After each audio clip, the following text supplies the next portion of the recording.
Bonjour à toutes et tous, Philippe Solé, coach sportif, mais également conseiller en nutrition et micronutrition. Et aujourd'hui, je vais vous parler des glucides, ce qu'on appelle les sucres au sens général. Donc tout d'abord, faire attention à ne pas supprimer totalement les glucides. Il y a ce qu'on appelle des aliments plaisir aussi qui sont intéressants pour ne pas entrer dans une frustration permanente. Donc il faut savoir se faire plaisir avec des aliments un petit peu sucrés, du chocolat, une boisson sucrée, etc. de temps en temps. Déjà, c'est un premier point. Éviter vraiment d'être très restrictif. Ça peut entraîner par la suite ce qu'on appelle des troubles du comportement alimentaire, boulimie, anorexie, etc. Il ne faut pas rentrer dans ce cercle vicieux.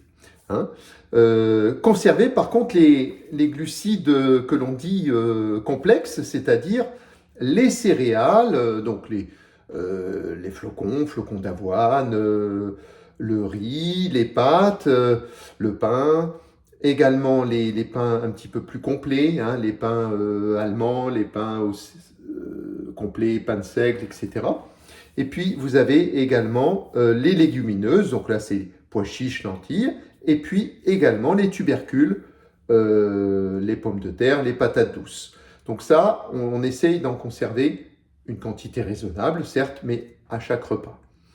Vous avez ensuite ce qu'on en appelle les glucides simples. Alors, glucides simples, rentrent dans cette catégorie les fruits et légumes,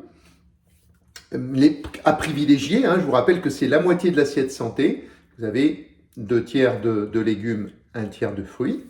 Mais vous avez également tout ce qui est un peu ce qu'on appelait les aliments plaisir, le sucre blanc, le sucre roux, le miel, la confiture, des choses qui, prises en excès, peuvent être néfastes pour la santé et puis peuvent, à la longue, entraîner un prédiabète si on ne bouge pas trop, si on n'est pas très actif, etc.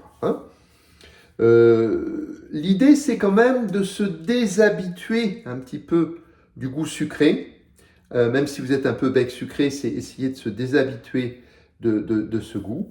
Et on peut utiliser comme substitut au sucre ce qu'on appelle le stevia, qui peut être utilisé, mais modérément, à dose raisonnable, qui semble être l'un des édulcorants qui pose le moins de problèmes, mais également le sirop d'agave, qui ressemble un peu au miel, qui est riche en fructose. Là aussi, c'est à dose raisonnable. Il ne s'agit pas de mettre plus de sucre, plus de sirop d'agave que vous auriez mis de sucre.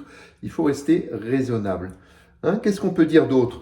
Eh bien, les glucides en excès favorisent le diabète de type 2, le diabète de la maturité, que l'on a parfois vers la cinquantaine. Et malheureusement, on voit depuis quelques années des enfants de 10-12 ans qui peuvent avoir ce diabète de la maturité, diabète de type 2. Pourquoi ? Parce que d'une part, ils ne bougent plus, ils mangent des produits très sucrés et des mauvaises graisses, et puis surtout, ils n'ont plus d'activité physique comme on avait précédemment, où on avait quand même une activité, on jouait dehors, etc. Ils sont sur leur tablette, ils sont sur leurs jeux, etc., voire sur leur smartphone parfois. Donc voilà, il faut vraiment considérer les glucides comme des aliments sains, mais il faut quand même être raisonnable sur les quantités. Ne pas oublier les protéines, les lipides, etc.